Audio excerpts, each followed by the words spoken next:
So certainly I've implemented dry January. It's not going to be wet January. It's not going to be damp January. It's going to be dry January for me. Hey there. Welcome to Top of Mind. Real talk for today's woman. With Anna and Karen. Okay, and we are back, and it's after New Year's. Woohoo! Happy New Year. Happy New Year's. So, and what did you do? What did I do? Well, we had a very quiet year. It ended up, this is so funny. It stormed like a MFer, like thunderstorm. So it was January 31st, in what has been, for me at least, a choppy year. And we had a frickin' thunderstorm like it was the middle of the summer. Thunder, lightning, hail. So it was kind of crazy. It was a nasty night. So dropped my daughter off at a party, and I did, and I'm not gonna. You know how we have those words that we can't really say. Yes. One of those words for me is labyrinth. Okay, I think you said it right. So I had saw online that there was this New Year's Eve labyrinth candlelight thing at a Unitarian church. So I decided to go. And, a lot of people have their preconceived notion of labyrinth. For me, I don't really have any. It's just something that's been on my mind that I want to do or find in my area. And my husband decided to go with me, and we walk in, and it's this huge, like 14-foot, like labyrinth thing on the ground, surrounded by like candlelight. And then they had like the 4 stages of what I would say probably are like earth, wind, fire, and water. So they had little things set up. So Jim takes one look and he's like, I'm going to wait outside. So I have to tell you, I took my shoes off, kind of went in. And I would say, the meditative aspect I cannot describe. It really truly was for me. Like I could use the term life changing, but it was so deep. So I did my walk around, and then you go to the middle, and then you turn back and you come back. And I guess it probably took about 20 minutes. And got in the car, came home, and fell asleep. Now I did wake up before midnight, but I'm gonna go back again. Like I'm now, like I'm gonna look for labyrinths like locally, because it was so meditative, so calming, um, beyond what I had ever expected, because I had zero expectations going in. So that's what we did for New Year's Eve. And then again, we watched the ball drop, and um, went to bed after that. But yeah, that was our New Year's Eve. How about you? I'll come back to the labyrinth. I think that's how you say it. We watched Wicked. That's what I want to do. Order Chinese food and watch Wicked. Okay. So I've seen the play we've seen the play a couple of times, really enjoyed it. So we enjoyed the movie. I don't think we made it till 12, which actually making it past 9 o'clock for me nowadays, because I get up at 4, right? It was like, I think we made it till 11. So Okay. that's okay. But just going back to that labyrinth, I've done that before, the walking meditation. There's a retreat that we go to sometimes, and they have it there, and it takes about 40 minutes. And I love walking meditation. It's kind of hard to do in the city because you got to look out for people and what's on the ground and that. But I can remember one of the reasons I'm part of what's called, or used to be part of, the chief ceremonial unit. So as a police officer, we have the it's the Chief's Guard, honor guard is what it is, and we perform marching and things, and caskets and funerals and whatnot. And one of the things I absolutely loved was, although funerals are very sad, marching, because sometimes we'll march a kilometer or two, and everybody's quiet, and you're totally in line, your arms, your feet. And I go into a meditative state and go out of my body. I find it so calming, relaxing, like it's something that I absolutely love. Yeah. And it's funny because that was one of my New Year's resolutions, although I know you hate them and I don't really do them the same way either. But it was like to increase meditation in my life, to make an intention of doing meditation, of getting quiet and listening. And it came from that challenge that you gave me. Yes. Yes, of the 10 minutes of being bored. Mm-hmm. Of quiet, which by the way, I didn't have any problem with. Interestingly enough, and in fact, my mind is pretty quiet, I think, a lot of times. It was interesting. So it never used to be that way. And what it showed me was the squirrels I used to have to go, what did they call it? Crazy monkeys, monkey mind. Yeah. Monkey I mind. called them the squirrels, right? It's Okay. like I don't have them as much anymore. Like that's anxiety. That's anxious and anxiety and this and that, yeah, and I don't have them as much. And there were times where it's like, that's pretty quiet. Am I just out of touch with that inner voice? And it's like, no, I'm just not in turmoil. Like it's not just constantly going, which was kind of a nice awakening to know that I'm starting to see some of the semblance of the good mental, emotional efforts that I'm making in my life, that it Right. has a fruition. Well, it was interesting because when I gave you that challenge, you were like, how, like you weren't sure you're going to be able to do it. Yeah. And really, the Yeah. whole point is it's not meditate, it's just to sit and be bored. And it is part of that, that monkey mind really is probably the ego.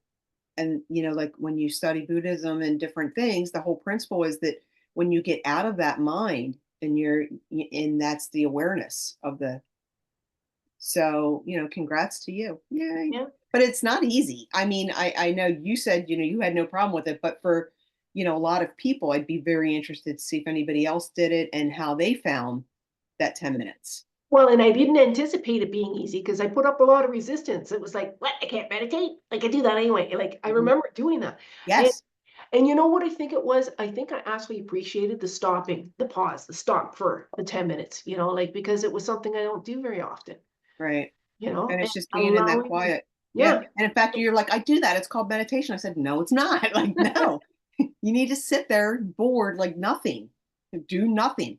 Don't Yeah. think, don't, those thoughts come, just kind of pop them like a balloon and say, good, I'm so proud of you. Wow, that's Yeah. awesome.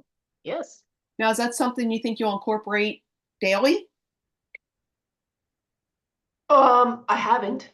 Okay, I'm just Um, curious. no, instead, what it brought me into was meditation, I think, is what it Okay. did do eventually was, it's good to stop. It's good to be quiet. It's, like although I meditate for 10 minutes every morning, I do it on my PMF mat, which Mm, has a certain frequency and vibration. So right. I think it's a bit counterintuitive to like your mental mind and what you're trying to do with it, beta waves and that type of stuff. So I instead started to make a conscious effort of sitting in the chair when I come home after work and taking, anywhere between 15 and 30 minutes, whatever the meditation length was, and Hmm. doing it. So it led me to much more comfortableness Hmm. than what I used to. And I also make sure I spend a couple extra minutes at the end, like just to sit in silence. So in some ways I am. It's not being bored, but Hmm. it's, you have guided meditation. Right. It's like at Yeah. the end, I spend that extra time just to be silent, Hmm. like without the voice. So Right. Yeah, that's awesome. So, I mean, we kind of got off what we did for New Year's, and that's okay because that's what we do. Um, I thought we'd talk a little bit because and I don't remember if you said it here, if you said it before we started recording, that I hate New Year's resolutions. I do. But here's my question. Do you have any? You know what? No, I don't do resolutions in the same way, I think. Like Okay. kind of like you. It's like, we've, resolutions, and I did a post on this, but the root of the word is resolve. And we've got it all backwards. We tend to come into the year making use of all these new things that we want to do. And the fact of the matter is some of the reasons why we fall down is we haven't resolved from the last time. And so Hmm. I looked at it this year very differently. Okay, good. Do you want to tell us a little bit about that?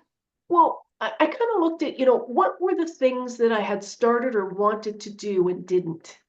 And the idea closing that chapter and making new, instead of doing that, it was like I need to resolve those. So one of the things is physical Hmm. health. So working out specifically, let's name it. I have resisted that after beating the shit out of my body for years with triathlons and that. And so finally I decided that's what I was going to do. And I put some energy and hired a coach and that type of stuff. Then sprained my ankle and haven't been able to do it for a couple of weeks. But I brought that into the new year because it's not resolved. Okay. because the next part is also the eating. Mm-hmm. My business is not resolved. It's come into the next forum. Mm-hmm. you know so really it's kind of like an extension, need to still process going through. Mm-hmm. So they were the big things that I kind of looked at. So discipline, meditation, taking ultimate responsibility. I say that word, radical responsibility, but it's Mm-hmm. like I've definitely had areas where I didn't. Interesting. Okay. And what about you? So I know you don't do resolutions, but do you do anything, or do you Well, there's a couple things, channel a like there's, word? I have a couple goals, like, like in the past, I'd be like, oh, what's my word of the year? I'm not doing that. I'm not like, one of the things I'm doing again is dry January, which I did 2 years ago, and it ended up being dry 2023. And then last year, this time I was in Spain, so I, had drinks here and there, and I don't know if you saw, but now they've come out. The U.S. Surgeon General came out with the link of alcohol to the cancers, which I'd read, probably 18 months ago. Um, but I don't drink that much. But in the same token, I'm going back to, I don't need it. So certainly I've implemented dry January. It's not going to be wet January. It's not going to be damp January. It's going to be dry January for me. Damp, I like that. Yeah. One of my tennis friends gave me that one when 2 years ago, when she's like, "Well, do damp," and I'm like, so that made me laugh. But no, I don't want to do damp. Um, like one of my 2025 goals is I want to get decluttered. I want to like minimize what I have, what I own. But again, that's a 2025 goal, and it's one I've been wanting to do for a long time. I literally, Karen, I want someone to come in and just take everything out except my books, um, and just kind of just start lighter. So that's kind of one of my things. And like when we talk about New Year's resolution, I don't know if you remember this from when you did my workshop. Like the second Friday in January is considered Quitter's Day. Oh, no, I didn't. Yeah, and it's Quitter's Day because everybody, like the gym's crowded. Everybody's like, "Oh, I'm going to do this. I'm going to start this," and by the second Friday in January, everybody quits. Hmm. So it is. It's actually it's a coin term, and it's out there that it's, so that's part of, and part, and the biggest part is that I don't really consider January. We're in our wintering phase, so Yeah. I don't consider that the time to try to do a lot of changes.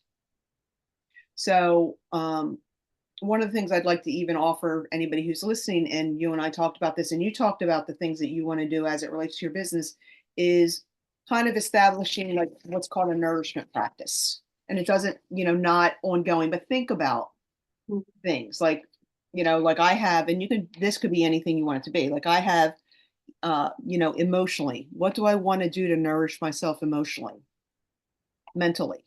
What do I want to do to nourish myself mentally? Spiritually, we've talked about this a lot. Like this is a big one for me. Um, and I did start the Course in Miracles again January 1st, and then physically. So this should look different for all of us, but we should, again, and I'm not saying you start this in January, but think about it. Think about what you want it to look like for 2025. It doesn't, there's a lot of things about goals and the importance of setting goals. But I'm, again, taking a more gentler approach for myself Mhm. and saying, okay, what do I want to do? How do I want to nourish myself? What kind of practices do I want to implement that, we talked about like gratitude is one of my practices. I like to read. Um, physically, in January 1st was 2 years for me of 10,000 steps a day. Oh, congratulations. Thank you.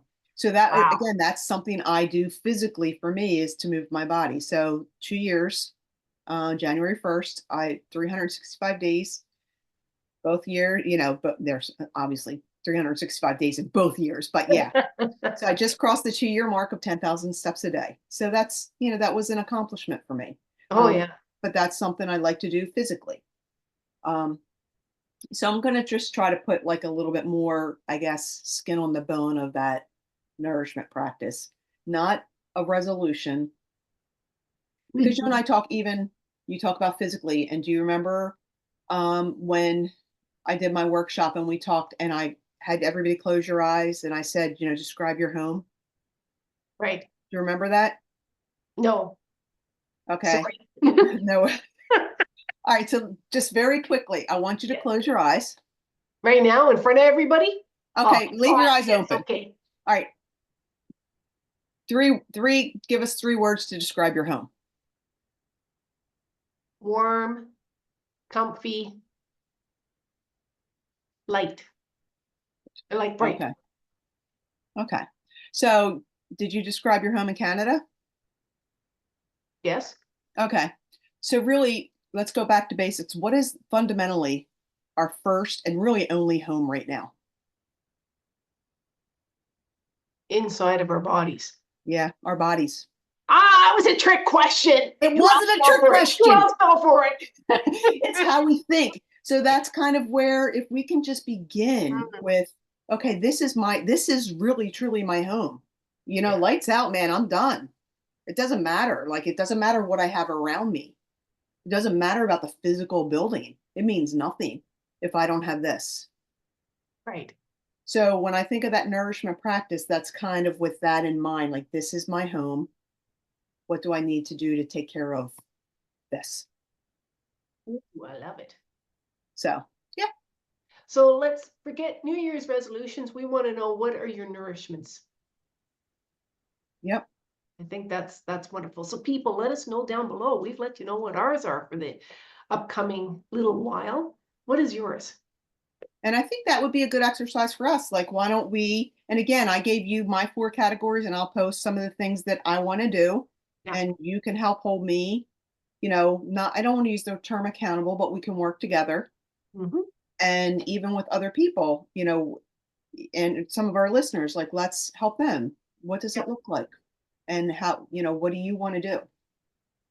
Yeah. So, Love it. Okay. So I think it's a great place to end.